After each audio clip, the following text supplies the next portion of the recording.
Now, in our previous videos, we've been talking about what faith is.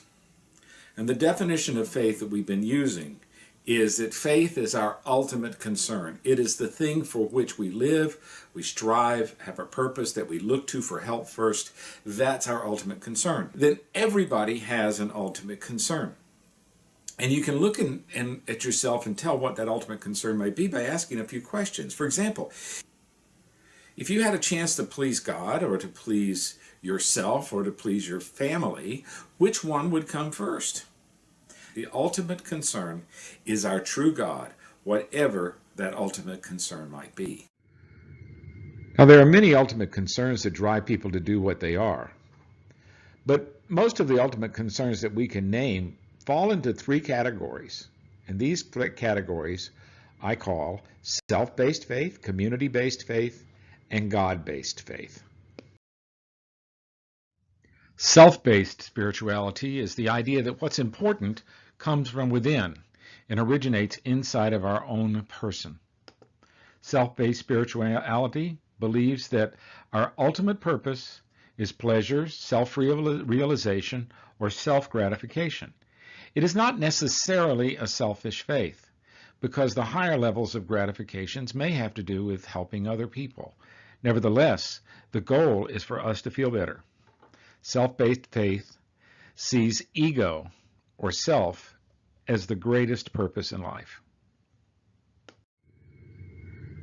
We hear common expressions of self-based faith all the time in expressions such as these: I gotta be me. If you've got your health, you have everything else. I did it my way. People who say be yourself, be an individual. Or from that famous poem Invictus, which says, I thank whatever gods may be for my own unconquerable soul. Or in the commercial for the Army, be all that you can be.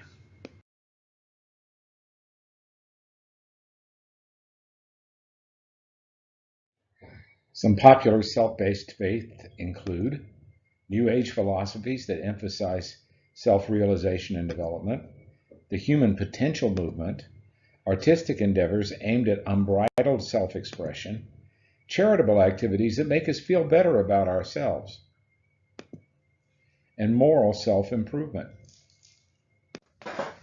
Now, self-based spirituality has certain advantages to it, but it also has some drawbacks. On the advantage side, self-based spirituality gives us freedom to do pretty much anything we want to do. We can find a reason, if we like it, to continue to do it. It gives us a high level of personal satisfaction, since personal satisfaction is what life is all about in this kind of faith. But on the drawback side, it has several. First of all, it gives us no reason to look beyond our personal wants and dreams. It gives us no reason for personal sacrifice for others. And other people are only of value in self-based spirituality if they serve our needs and make us feel good. The second kind of spirituality we want to talk about is community-based spirituality or faith. Community-based spirituality draws its purpose in life from the relationships of others in community. This community may be any subset of humanity. It can be our nation, our family, our town, or even just one other person or our family. Community-based spirituality defines morality by the community around us. Some of the more common expressions of community-based faith that you might hear are things such as, my family is everything to me. My country, right or wrong. We live to serve our fellow man. I cannot live without you, said to wife or children, for example. We are the world, we are the children. Or perhaps there is no I in team. Or back in high school, be true to your school.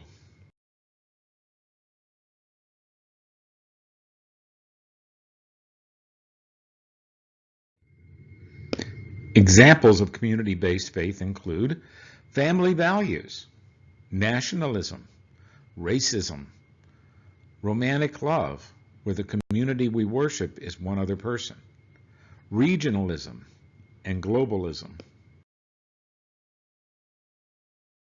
Now, just like with self-based spirituality, community spirituality has advantages and drawbacks. For example, on the advantage side, it keeps us connected with other people. We can love others and love our community. Second, it gives us a higher purpose than self. We're not just focused on selfishness. It also has certain drawbacks to it. It ignores the outside community. Those outside of our family or race or nation don't really count. Second, only what we do in public is important in community spirituality. Anything else is not important. Private morality is not important. Also, what if the community itself is immoral? How would we know if our morality is defined by our relationship to the community? The third kind of spirituality is God-based spirituality. God-based spirituality looks for the purpose and help in life to come from an eternal deity that is outside of our community. It holds to divinely given, non-changing values that don't vary from place to place or time to time. And it seeks meaning in a relationship with God, not in self or not in the community. Some of the expressions of God-based faith include God is great, Jesus is Lord, all to him I surrender. For me to live is Christ and to die is gain. Thy will, not mine, be done.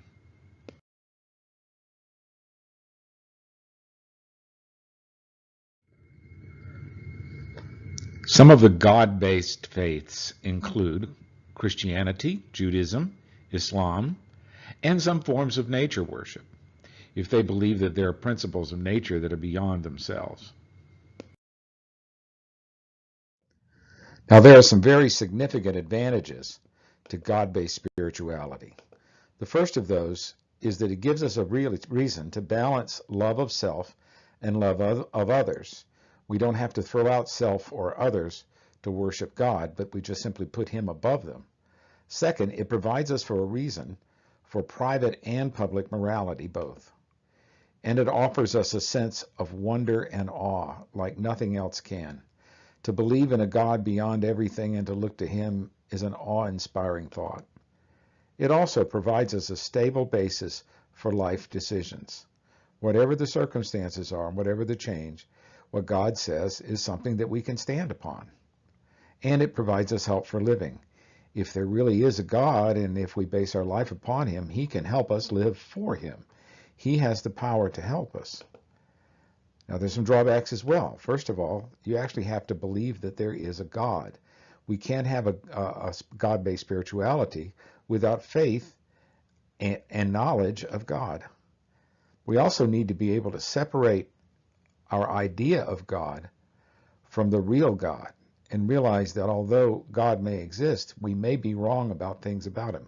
This keeps us humble, but it also keeps us seeking. All come to a point where we cannot just live for self or family. We realize that there's something above that, and that something above that is God. Abraham was called upon to sacrifice his son Isaac. And it wasn't until God could be sure that Abraham was willing to go through with it that he told him no. He was testing Abraham to see if his faith, ultimate concern, was his family or God. Once he showed that it was God, then God gave him back his son. You see, everything in the life of a godly person ultimately goes back to his connection to God. The three areas, self, community, and God, perform a triangle of concern in our lives.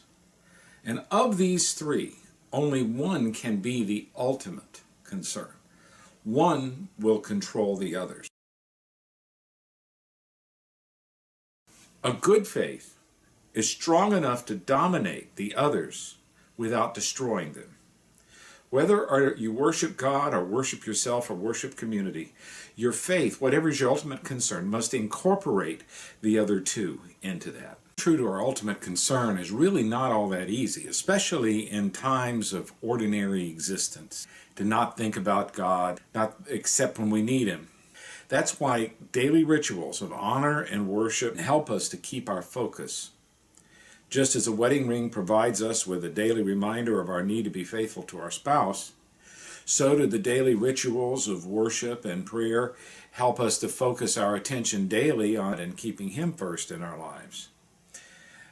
God wants us to keep our self-interest and our community interest in line with His interests.